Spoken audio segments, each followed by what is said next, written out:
ভারতের এলাহাবাদ হাইকোর্ট সম্প্রতি এক মামলার শুনানিতে মন্তব্য করেছে যে আমিষ খাবারের উচ্ছিষ্ট গঙ্গায় ফেলে দিলে ধর্মীয় ভাবাবেগে আঘাত লাগতে পারে। ঘটনাটির শুরু গত মার্চ মাসে। সে সময় অভিযোগ ওঠে, কয়েকজন যুবক মাঝ গঙ্গায় একটি নৌকায় বসে চিকেন বিরিয়ানি খান এবং পরে খাবারের উচ্ছিষ্ট নদীতে ফেলে দেন। এই ঘটনায় এক ব্যক্তি অভিযোগ দায়ের করে দাবি করেন, গঙ্গার মতো পবিত্র নদীতে আমিষ খাবারের উচ্ছিষ্ট ফেলে ধর্মীয় ভাবাবেগে আঘাত করা হয়েছে। সেই অভিযোগের ভিত্তিতেই পুলিশ এফআইআর দায়ের করে। রেইনবো অ্যাক্রোপ্লাস্টে অ্যাক্রিলিক এমালশন থাকায় মুছে ফেলা যায় যে কোনো দাগ সহজেই। রেইনবো পেইন্টস, কালার অফ জয়।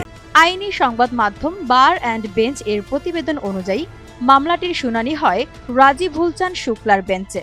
গত 15ই মে জামিনের শুনানিতে বিচারপতি পর্যবেক্ষণ করেন, গঙ্গায় আমিষ খাবারের উচ্ছিষ্ট ফেলা অনেকের ধর্মীয় অনুভূতিতে আঘাত হানতে পারে। তবে আদালত এটাও জানায় যে অভিযুক্তরা নিজেদের আচরণের জন্য অনুতপ্ত এবং তাদের পরিবারও দুঃখ প্রকাশ করেছে। মামলার আরও একটি অভিযোগ ওঠে যে অভিযুক্তরা নৌকার মালিককে ভয় দেখিয়ে জোর করে নৌকাটি নিয়ে গিয়েছিলেন।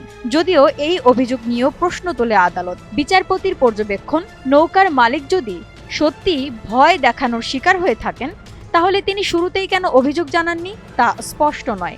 আদালত আরও জানায়, অভিযুক্তদের বিরুদ্ধে যে ধারাগুলি আনা হয়েছে তার কোনোটিতেই 7 বছরের বেশি কারাদণ্ডের বিধান নেই। সব দিক বিবেচনা করে 5 অভিযুক্তকে জামিন মঞ্জুর করা হয়েছে। তবে জামিন মঞ্জুরের ক্ষেত্রে আদালত লক্ষ্য করেছে যে অভিযুক্তরা গত 17ই মার্চ থেকে কারাগারে বন্দী রয়েছেন এবং নিজেদের ভুল বুঝতে পেরে আদালতের কাছে নিঃশর্ত ক্ষমা প্রার্থনা করেছেন। একই সঙ্গে অভিযুক্তদের পরিবারও এই ঘটনার জন্য অনুতপ্ত এবং ভবিষ্যতে এমন কোনো কাজ আর পুনরাবৃত্তি না করার অঙ্গীকার করা হয়েছে।